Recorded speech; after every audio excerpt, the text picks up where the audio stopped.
সালামের শক্তি। একটি ছোট্ট গ্রামে একসময় সবাই খুব ভালোবাসা আর বন্ধুত্বের মধ্যে বাস করত। কিন্তু একদিন কোনো এক কারণে গ্রামবাসীদের মধ্যে মতবিরোধ শুরু হলো।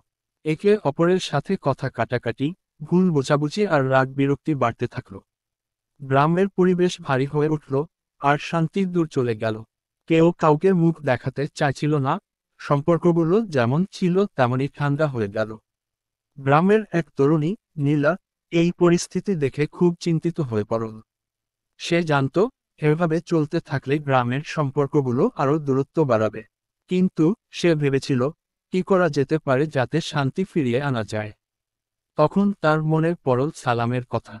সালাম, এটি শুধু একটি অভ্যর্থনা নয়, একটি শুভকামনা, যা মানুষের হৃদয়ে শান্তি ও ভালোবাসা ছড়াতে পারে।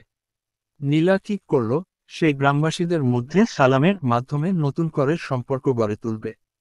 সে প্রথমে তার বন্ধুকে এক সাদামাটা হাসি দিয়ে সালাম দিল, তারপর ধীরে ধীরে পুরো গ্রামে সে সালাম দেওয়া শুরু করল। কিছুদিনের মধ্যেই সবার মধ্যে পরিবর্তন দেখা গেল। যারা আগে একে অপরের সাথে কথা বলতো না, তারা একে অপরকে সালাম দিতে শুরু করল। যত বেশি সালাম বিনিময় হতে লাগলো, তত বেশি গ্রামবাসীদের মধ্যে ভালোবাসা আর শ্রদ্ধা বেড়ে গেল।